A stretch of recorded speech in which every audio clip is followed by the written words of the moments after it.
गठबंधन की सरकार हो, चाहे इंडिया गठबंधन की हो, चाहे एनडीए की हो, देखिए मिली जुली सरकार बनेगी, कोई बहुमत उमत आने वाली नहीं है। बहुमत नहीं आने। हमारे यहाँ से पूर्व एमएलए रह चुके हैं मुख्तार अंसारी, उनका इंतकाल हो गया, तो क्या लगता है इस चुनाव पे कितना असर पड़ेगा उनके? कुछ नहीं असर पड़ेगा। असर क्या पड़ेगा? अगर मौका मिला, सुनने में आ रहा है कि उमर अंसारी भी चुनाव लड़ सकते हैं, अगर मौका मिला तो क्या लगता है कि घोसी लोकसभा उनको वोट करेगी? अरे बड़े अच्छे वोट से हारेंगे अगर लड़ेंगे तो। जी, 2024 चुनाव को कैसे देख रहे हैं आप?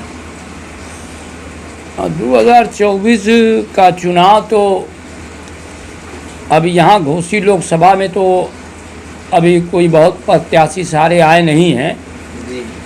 और जो देखा जा रहा है वो तो अब एक क्यास ही तो है, लेकिन मुझको जहाँ तक उम्मीद है कि लड़ाई बहुत टफ की होगी।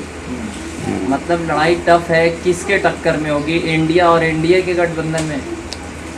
इंडिया गठबंधन और एनडीए में जी हाँ, यही टक्कर होगी।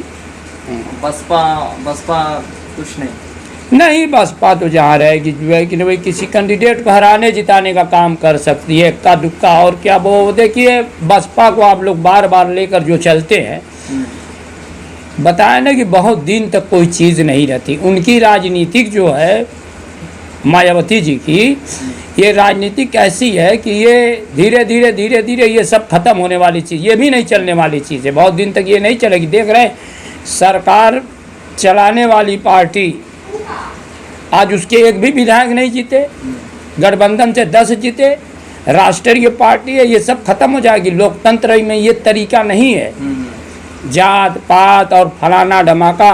लोकतंत्र इंसानियत का मुल्क होता है। जी, तो ये आप मानते हैं कि ये जो राजनीति करते हैं, चाहे वो कोई भी पार्टी के हो, जो धर्म जाति पे ये राजनीति करते हैं, वो गलत है, ऐसा नहीं होना चाहिए? गलत। लोकतंत्र इंसान को इंसान के नज़र से देखो, न कि हिंदू के नज़र से देखो, न कि मुसलमान की नज़र से देखो, इंसानियत की नज़र से देखो। इसी को कहते हैं लोकतंत्र।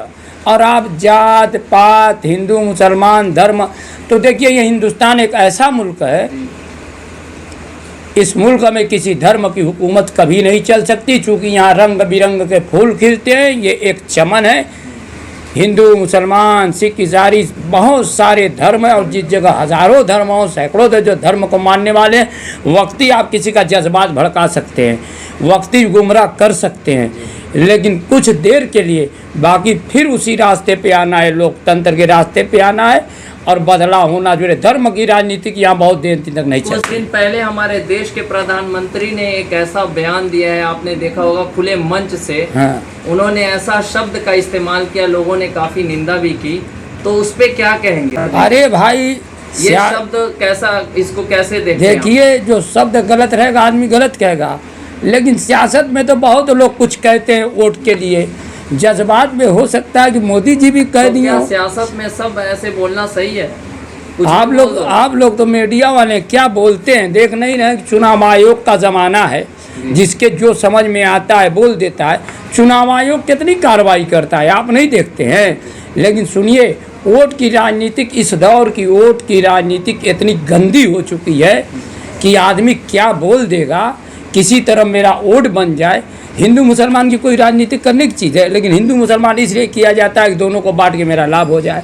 जात पात की सियासत इसलिए की जाती है कि जात पात पर लड़ा भिड़ा के अपना हमारा वोट के लिए ये कुछ भी कर सकते हैं। और लोकतंत्र के रास्ते पर चलने वाले लोग न कभी धर्म की बात करेंगे, न कभी हिंदू मुसलमान की बात करेंगे। क्या लगता है आपको कि सभी पार्टियाँ ऐसे हिंदू मुस्लिम करती है या कुछ पार्टियाँ ऐसे करती हैं? देखिए, जात पात की बात तो छोटी पार्टियां भी बहुत ज़्यादा करती हैं, क्योंकि इनको बड़ी पार्टियों से मिलकर 2-4 सीट जो है कि नहीं जीत जाने के बाद अपना जो है कि नहीं सिक्का चलाना रहता है, ब्लैकमेलिंग करना रहता है। जैसे मान लीजिए भाजपा से मगर चले गए तो 2-4 सीट जीत गए, फिर उसका सपा से कोई मिल गया चले गए। तो बड़ी पार्टियां भी गलती करती हैं कि छोटी छोटी पार्टियों को लेकर इलेक्शन लड़कर उनका जिताकर उनका मनोबल बढ़ा देती है।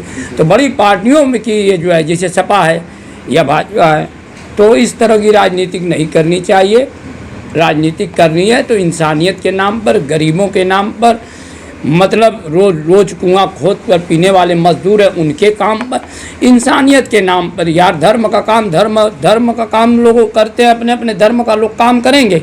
आप धर्म की बात मत करिए, आप राज धर्म की बात करिए। जी बिल्कुल। तो देखा जाए अभी जहां इंडिया गठबंधन के एक प्रत्याशी हमारे घोसी लोकसभा के जो हैं राजीव राय, वो कभी जनता के बीच नहीं आए लेकिन वो मैदान में उतरे। क्या लगता है आपको, क्या कहेंगे उनके? देखिए यहाँ जो भी प्रत्याशी है, देखिए मैं बता रहा हूँ, वोट तो भाई हमको देना है, किसी न किसी को तो वोट देंगे।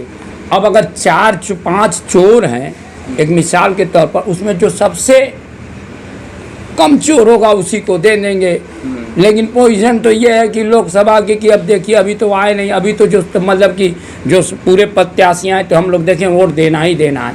लेकिन शहर के लिए, जनता के लिए इस वक्त अभी तक कोई प्रत्याशी ऐसा नहीं है जो समाज के नाम पर, लोकतंत्र के नाम पर, इंसानियत के नाम पर, लोगों से कंधा मिलाकर चलने के नाम पर 25 साल से अब तक सिर्फ यहाँ के लोग वोट देते थे।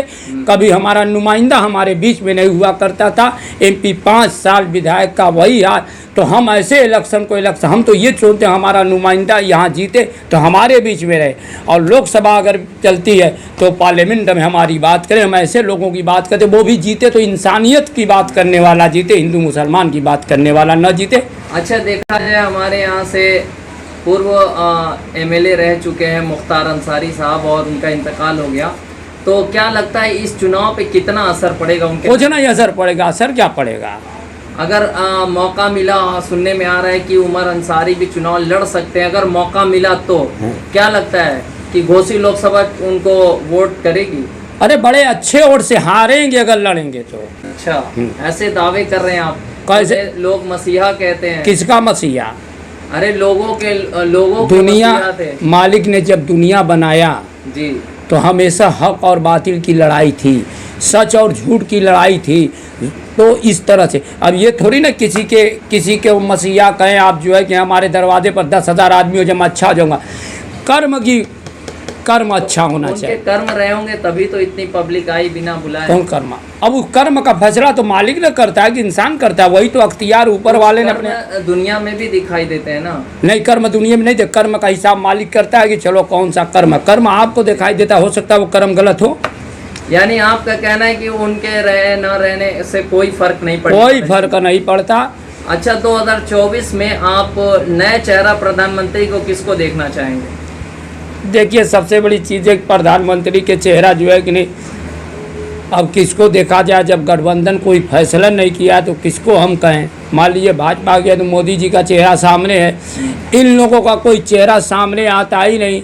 मुझको तो डर इस बात का है, जिस दिन चेहरा अगर सामने ला देंगे उसी दिन गठबंधन भी टूट जाएगा, क्योंकि इन लोगों के पास सब्र नहीं होता। हमने सन 1977 देखा है कि इसी कुर्सी को लेकर, इसी पार्टी को लेकर तो जो मतलब लोकतंत्र के रास्ते पर चलने वाले होते हैं, इनको सब्र नहीं होता, इन बर्दाश्त की क्षमता नहीं होती। जैसे किस तरह का सब्र नहीं होता? अब क्या, अभी नीतीश बनाए थे, नीतीश चले गए। अब भाई मेरे मन का तो अब प्रधानमंत्री की आप करते, अगर प्रधानमंत्री की घोषणा करते तो समझ में आ जाए गठबंधन कितने दिन चलेगा। जी, भाजपा 200 सीटों के दावे कर रहे हैं, क्या कहते हैं आप इस पे? देखिए दावा तो हर आदमी करता है, लेकिन मैं बताने चाहे इधर बने चाहे उधर बने, चाहे NDA की बने चाहे जो है कि नहीं इंडिया की बने, दोनों का वही हाल होगा। गठबंधन की सरकार हो चाहे इंडिया गठबंधन की हो चाहे NDA की हो, देखिए मिली जुली सरकार बनेगी, कोई बहुमत आने वाली नहीं है। नहीं आने। मतलब आपको क्या रुझान लग रहा है, ज़्यादा क्या रुझान लग रहा है आपको? बस भाई गठबंधन की जो है कि नहीं सरकार किसी की बने, चाहे NDA चाहे जो है कि इंडिया की, गठबंधन की बनेगी। जी, ये आपको लग रहा है? ये लग नहीं रहा, ये हकीकत है। अच्छा। और एक चीज़ आप बता दें कि एक चीज़ आपने पूछा कि उमर लड़ने या मुख्तार को मसीहा करने, बड़ी भीड़ है। भीड़ जुटाने से जो है कि नहीं अगर आदमी अच्छा हो जाता है तो कोई पैसा तो अखिलेश की और मोदी की जो है कि नहीं, बड़े लोग जो है कि नहीं जुड़ते, किसी में कम, बहुत भीड़ होती है, तो उससे इंसान अच्छा नहीं हो जाता। अच्छे और बुरे का फैसला मरने के बाद कर्म ही का फैसला वो मालिक करता है, और मालिक ने एक ही चीज़ अपने अख्तियार में उसको रख लिया कि कौन अच्छा है कौन बुरा, उसका फैसला मैं करूँगा। तो भीड़ से किसी की तस्दीक नहीं आप कर सकते।